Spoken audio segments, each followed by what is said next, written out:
We are the battling bastards of Bataan. No mama, no papa, no Uncle Sam.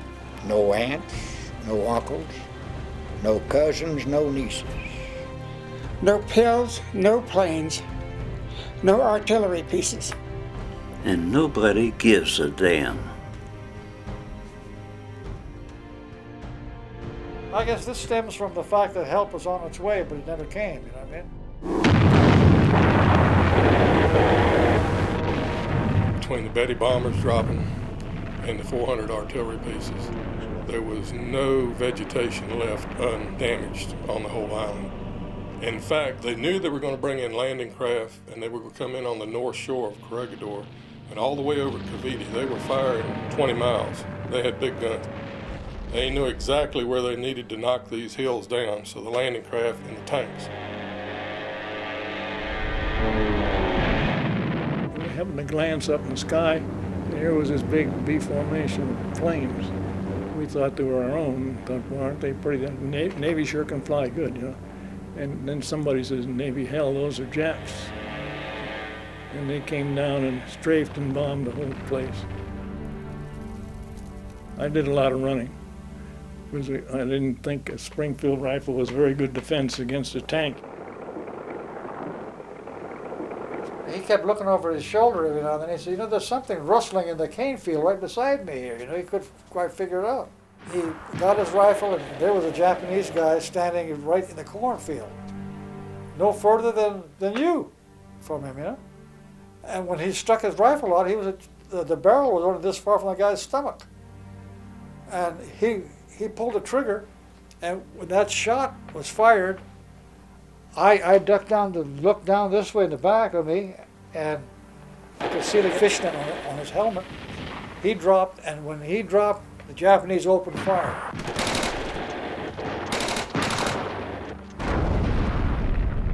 And Michelson got shot in the chest, died like that. The Death March started from Marvelis. And they said, just follow the crowd. We didn't know what surrender really meant at the time, see? And we didn't know whether we were going to be sent elsewhere from Bataan or just what was in store for us. That was just a blank, you know?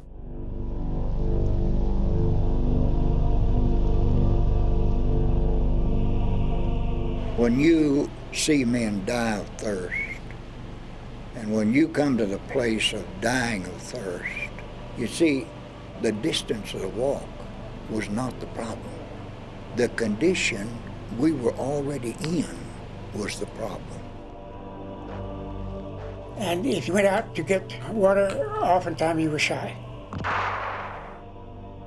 You can't say boo to anybody. And if you do, you get your head chopped off.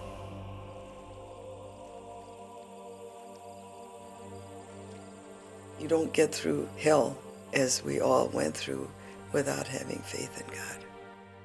Most of the people in the United States now have never heard of Bataan and Corregidor.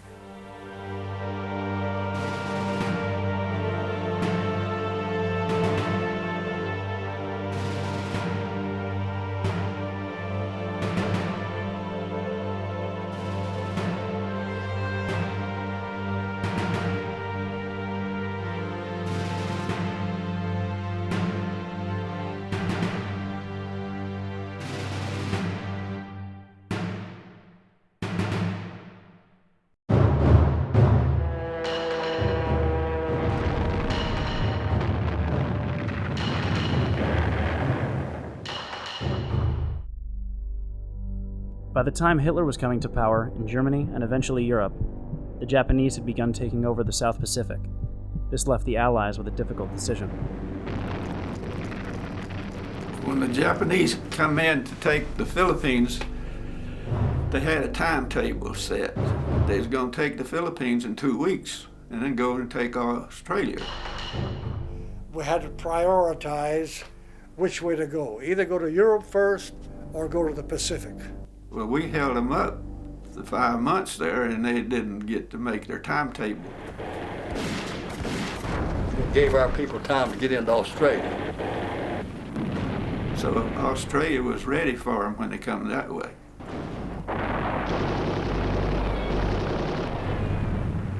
It was one shell going off every 5 seconds for 24 hours. We were retreating and had retreated for a day and a half. We were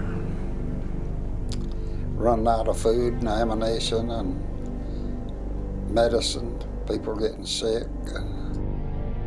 I think it was General Wainwright sent a message to my commanding general saying that there were 10,000 hostages on Corregidor that would suffer if we did not surrender.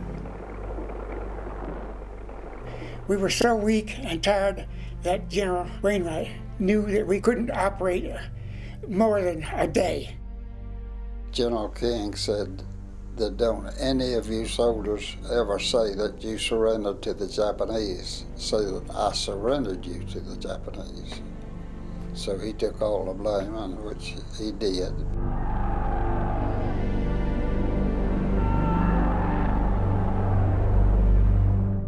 With the majority of the military's resources designated to Europe, a bad situation became even worse.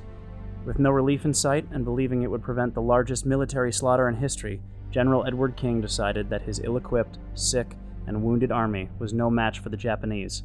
The orders come down to assemble on Marvelis airstrip. We drove our trucks to the foot of the mountain, and the company commander said, destroy all you can on the trucks. We sat there, threw our weapons away, and waited for the Japs. The only thing we got while we're there, first day was nothing but water. The second day was nothing but water. And the Japanese started marching in. We could hear the Japs coming, and there was a Filipino group over on the road, and there was another American group near the road. The Filipino group was met first by the Japs, and they gave the guy an order. He didn't answer the order, so the Jap shot him.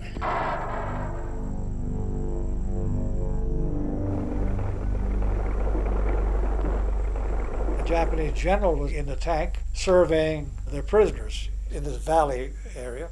And then 3 Japanese airplanes came flying over, and we thought we were going to be strafed. They were power diving down this way, and then they opened their guns as they were scooping up. As they were zooming up like that, they opened their guns and fired away. As we were marching out, Japanese marched in. They had these clubs. They started clubbing us. And I ran across the street, and I got hung up on barbed wire. My binoculars got caught in barbed wire. Well, finally I got loose. Bullets were firing all around me,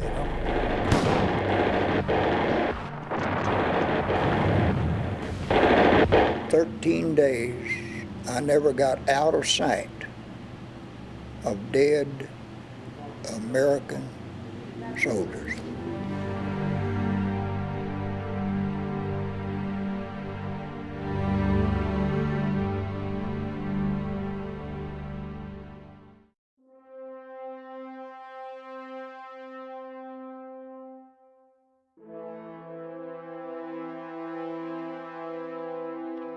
After we got down a few miles, I ditched my helmet.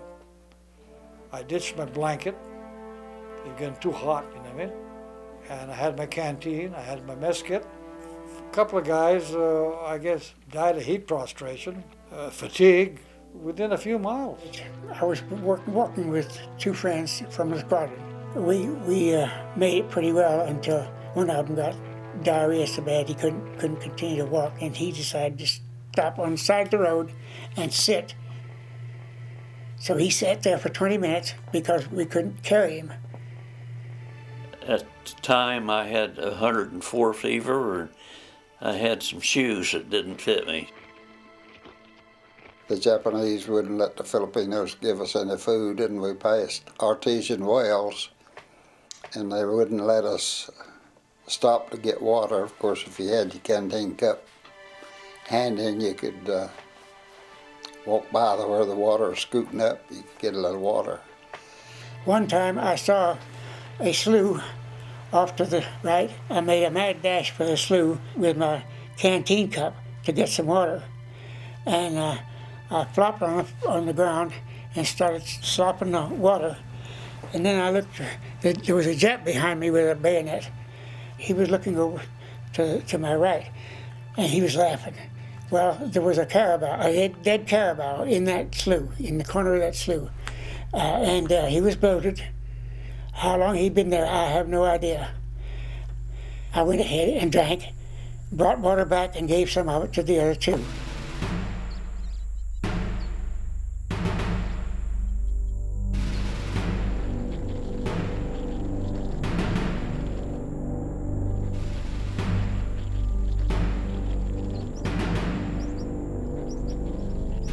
Well, as we kept going, trudging along the road, the highway there, guys were being beaten, clobbered, bayoneted.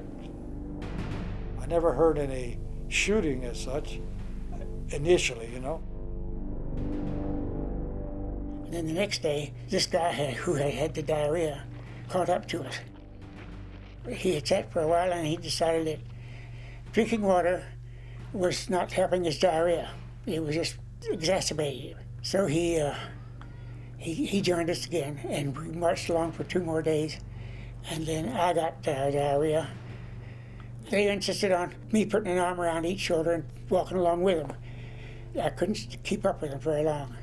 Then I sat down for a little while, and eventually the end of the line came, and I got up and continued to walk, tried to walk. But I wasn't drinking any water either.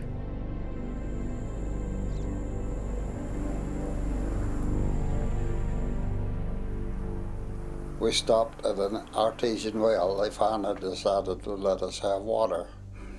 I drank too much, too fast, and it just made me sick. And I lay down and I was not going any further. That was the end of the march for me. So the Japanese came along the shoulder and had his fixed bayonet, and he probed at me a little bit. And I guess tell me to get up and go, and I said, go ahead and kill me and get it over with. But my first sergeant and a very good friend of mine picked me up, and there's a little Filipino coming by in a Palomino cart, and they put me on that and carried me into San Fernando. The Japanese had not expected as many POWs as they received. This would be a major factor in the unchecked brutality and treatment of prisoners on the march to the prison camps. I was on the walk 13 days. I did not dream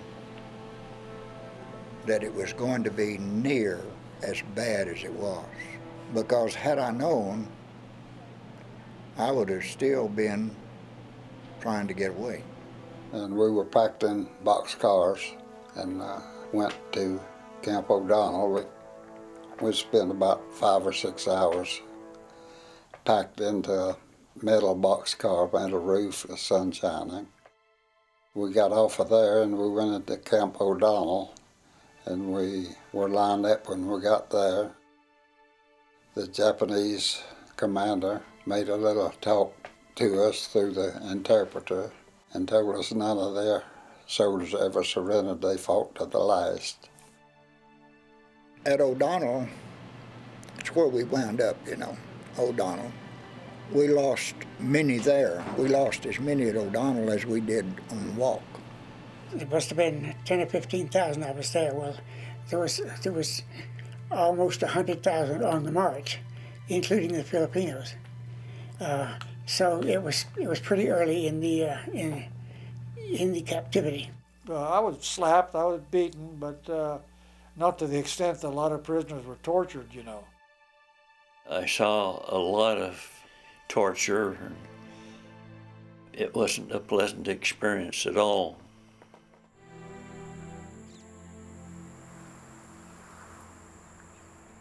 To wake up in the morning and look out there the window of the barracks and see this damn Japanese flag is enough to tear a man apart.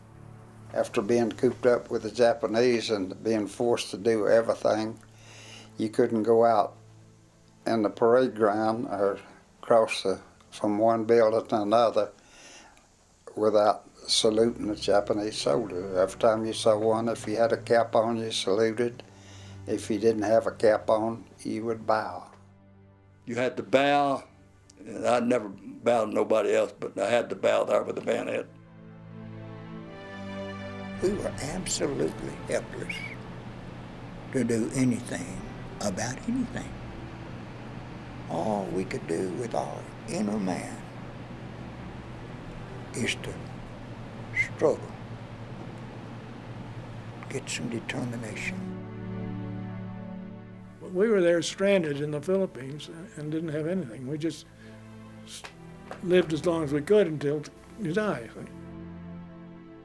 I personally was put underneath the 0 ward for burial. And my buddy came over to check on me and found out where I was, and he would not accept the fact that I was dead, so he crawled under there and all of this human excrement and all of that, and dug me out and drug me out to a shed and forced rice down my throat. The whole camp was not being fed real good. Well, Hadley said he'd had about enough of it, and he says, we're going to escape. I know at least 3 or 4 of them went, but a few of them just laid down. When they started bashing the Japanese in the head with a shovel, they were on a fencing detail. And this train came by making noise. He says, let's go. They didn't have any guns or anything. They just started smacking them in the head, and down to the river they went. 4 of them left, and he worked with the guerrillas. Everybody in the Val Penal colony got cut in half rations. Those boys really got hungry then. And they held a grudge. And that's, it's, I don't know, which side of the barbed wire are you on?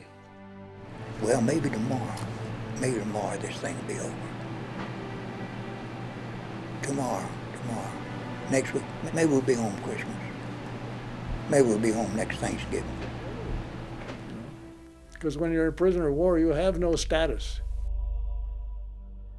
The prisoners were so malnourished and sick with malaria and dysentery that the Japanese army couldn't find a sufficient number of able-bodied men among the prisoners to bury those that died in camp. It was not unusual to have several of the burial detail drop dead from exhaustion and overwork in the midst of their duties. This Japanese propaganda film, however, would attempt to say otherwise. This is to show that living quarters were up to standard and all men were receiving proper medicine and food rations. The true nature of the prisoners' treatment can be seen in the faces of the soldiers. Relief was on the horizon, but for many in the prison camp, death would come before liberation.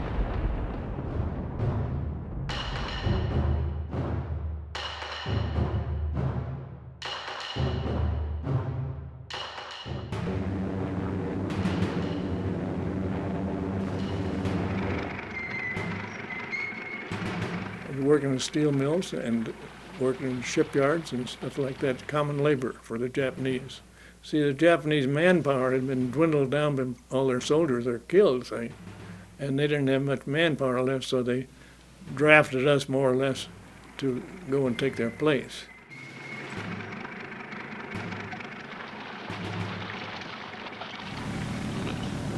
He said the Japanese did allow us to receive maybe 3 postcards in the 37 months. And of course they were very, you put, I am well, I am sick, I'm in the hospital. Those are things you mark off. And then you can write a little note. And his was, I am in the place where we first taught. And that was Cabanatuan. And that's how we knew that he was in Cabanatuan.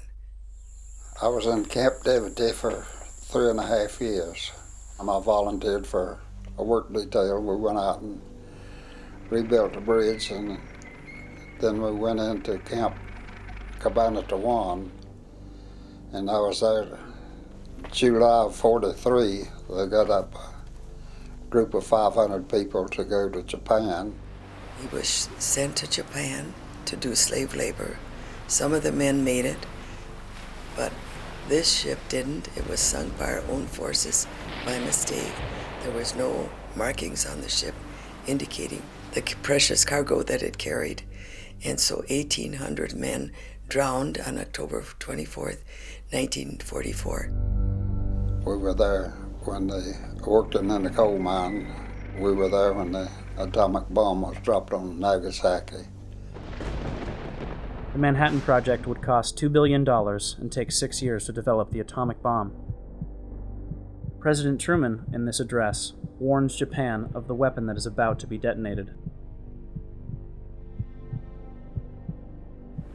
If they do not now accept our term, they may expect a rain of ruin from the air, the like of which has never been seen on this earth.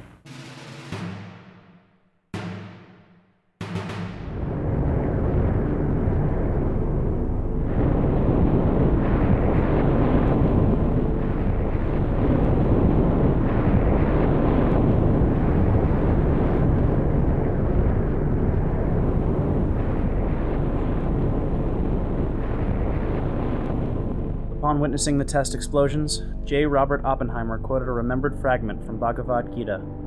"I am become death," he said, "the destroyer of worlds." Ken Bainbridge, the test director, told Oppenheimer, "Now we're all sons of bitches." On August 6, 1945, at 8:15 a.m., the Enola Gay would deliver a 4.5-ton uranium bomb nicknamed Little Boy on the city of Hiroshima. 1 minute later, 66,000 people died and 69,000 were injured by a 10-kiloton atomic explosion. Days later, on August 9, 1945, a plutonium bomb nicknamed Fat Man was dropped on the city of Nagasaki. Missing its target by 1.5 miles, it still leveled nearly half the city. This would open the dialogue of ending the war. I know people can't believe that the A-bomb did any good, but it freed us, and it would have meant our death if it hadn't been for the A-bomb. I was in the mine when the bomb went off, but I saw the mushroom cloud when I come up out of the mine. We were about 100 miles away from where the A-bomb went off, and there was nobody there to tell us that the A-bomb had gone off. But I heard the emperor make his surrender speech to the nation.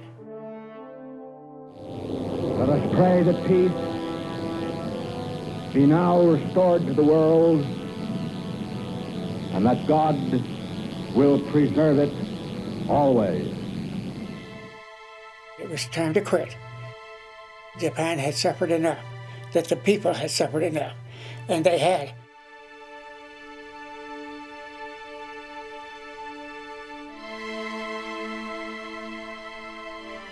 Big cities in Japan were 50% bombed, 50% brutally bombed. They gave us a day off that we wasn't scheduled to be off, and then they gave us another day, and then the third day they announced that the war was over. Though the war was over, the Allies were still met with resistance when the liberation came. With very limited information, the POWs could hardly believe true liberation was less than a day away. We had got orders to mark our camp as a POW camp. It hadn't been marked before because the Japanese just didn't want them to know we were there, I guess, but the Americans had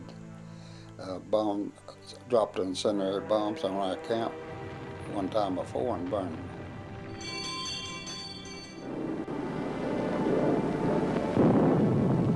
A couple of my friends and I were at a makeshift table smoking our last cigarette.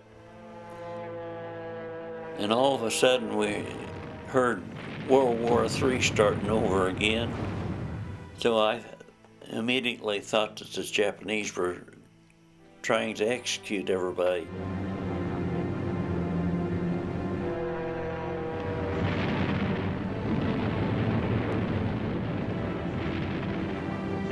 I got in a prone position on the ground. And they started shelling the camp, and shrapnel was coming near us. And the sad part is, there were people that had lived 37 months and died in that shelling. After the war was declared over, we waited for somebody to come and get us and take us home. What seemed like an eternity, a big American came by and said, "We're Americans, get out of here."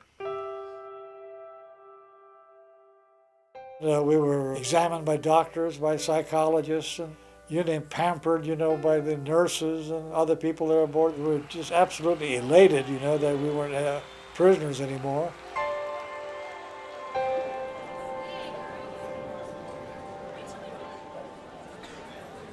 They turn you loose to let you get what you wanted to eat after being starved all them years. And then you get a lot of problems at that. I said you should put them on a diet to start with if they're prisoners, coming back.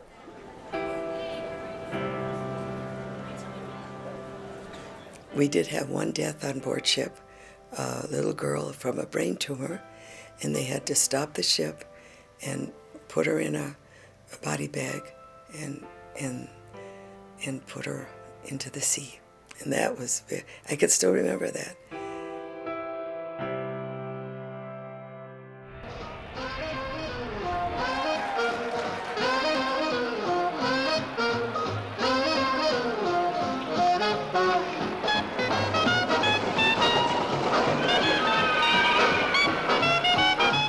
So many of us came back home, and tight-lipped, because when we first came back and told what happened to us, nobody believed it. He had never talked about it, and had asked me when we married to never ask him anything about it. I think he thought that he could block the whole thing out, just by trying not to think about it or talk about it. Some of them had some terrible, terrible guards that thrived on beatings, that thrived on making them do impossible things. Some of the men had the idea that it was a shame that they were captured, they were surrendered, and people do not understand that they didn't do it one by one. It was done in mass. They had no choice.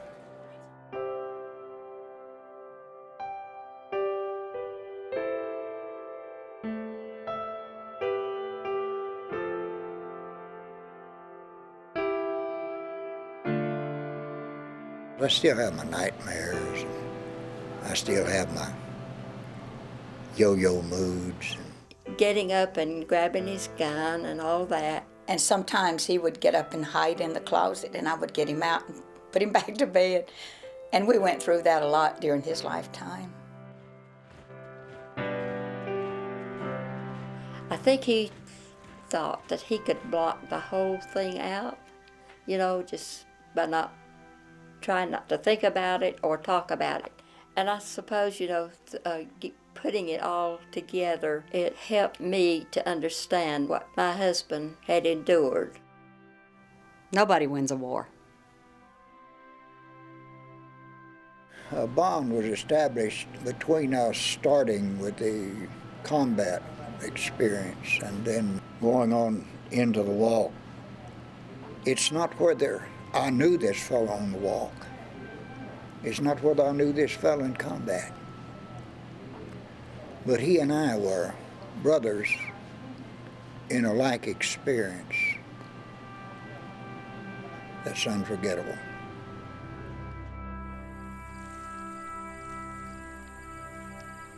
Men can talk to each other, and they relate better than they can to their own families, because they understand each other and they know exactly what happened and what they went through during all those 3.5 years as prisoners. I found some fellows that had experienced the same thing that I had experienced. All different things added in. Great to be here, isn't it? This is a highlight of my year. It's always been a family. Everybody knows everybody and their kids and their grandkids, and it's a place where you can come and be yourself. We look forward to this trip every year. We'd start saving our money a little bit at the time so we could make this trip and see everybody. Mainly it was all centered around what we did in prison camps. There's just no other friendship that close as men that been through that mess. See, we just reminisce when we come over here. We talk about what did you do in prison camp and how was this, how was that? And then we'd have, everything would revert to 40-41. The music would be 40-41. The conversation would be from 40 to 45. We're not embarrassed when we talk on the phone. Well, the last time I talked with him on the phone, you know, where he said, "I love you." And I said, "I love you." We just, well, closer than brothers, really. We walked in and people started meeting us and shaking hands and hugging our necks, and he recognized some of the guys. We had a group of about 300 then. Oh, a whole flock of people, see?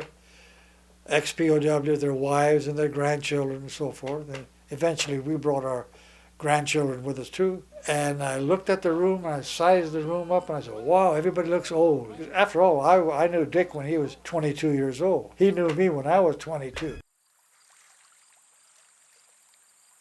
The fellow that got me on the pony cart lived in Gastonia, North Carolina. He and I came up, and we came up on Saturday and went back on Sunday. It was just a short stay, but we got to see people that we knew. This reunion right here opened me up. I found some fellows that knew what I was talking about. This was about the only opportunity we had of seeing all the people that we wanted to see. The closest friendships that I have are with the wives. It's an unspoken thing. When the men have nightmares, all we have to say is he had a bad night. We've had a bad week. We don't have to explain anything. It's a reunion that sort of hangs loose. It looks like, you know, that you've not worked at it, and people are free to do what they want. They can sit and talk as long as they want to.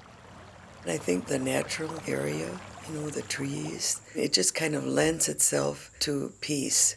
And that's what these people need after having suffered so much. It's always been a beautiful place to come, a restful place. That's the therapy. I really believe that this group has helped me and prevented me from committing suicide. I'm suicidal.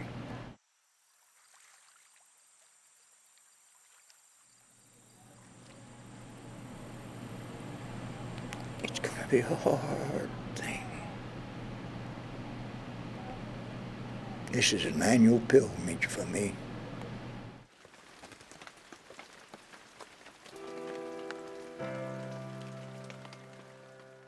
It's sort of a release point where you could release your emotion. After he got sick, he'd say, honey, we're going to Fontana. Well, maybe sometime we'd get to stay one night and I'd have to take him home and carry him back to the doctor, his doctor, you know. But we came. The whole thing dwindled down from 300 to 250, and all through the years got smaller, smaller, smaller, smaller. Fellows were dying every year, and then guys got ill, and the trip was too long to get here from all over, you know where.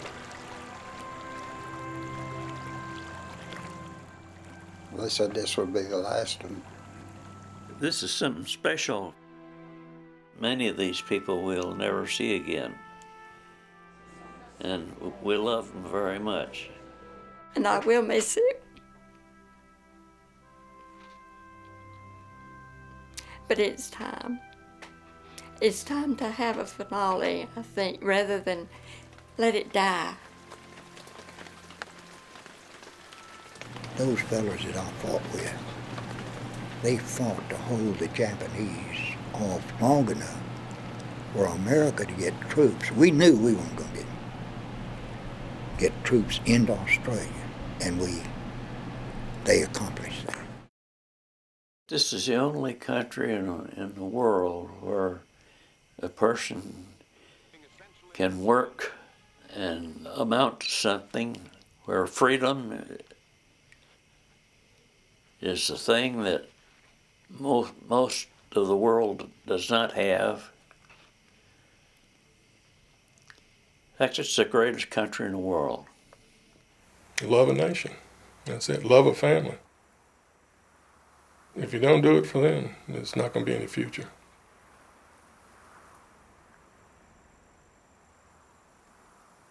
If they were called on, they'd do it again. They have no regrets about serving their country. I can appreciate being an American more than most folks because I've been in a lot of countries, and in every country I've been in, it gave me a deeper appreciation for America. I've been in Australia, been in New Zealand, been in Japan, been in Nigeria, been in Belgium, been in Ukraine. Just gave me a deeper appreciation for America. It's not a waste if you like freedom. If you don't like freedom, just don't stand up for it and they'll come get you.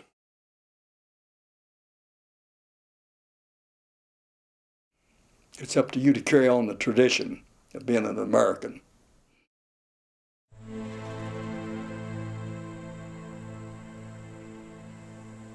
The U.S. flag code states, "The flag, when it is in such condition that it is no longer a fitting emblem for display, should be destroyed in a dignified way, preferably by burning."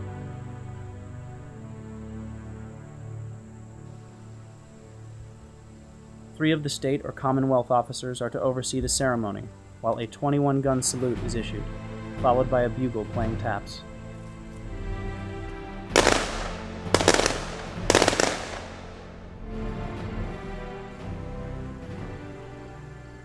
When my country does right, it's my country.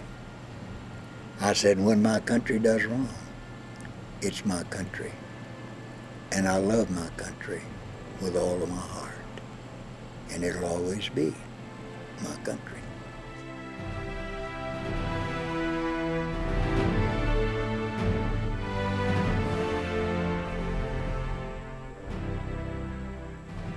It's a loss of personal contact. Yeah, when they die, then unless somebody's taped it, it will be gone forever. It's just going to miss a lot of good friends. Don't ever, ever come to the place where you think you can't make it. Or that may be just the stepping stone that brings you back. I hope we get missed.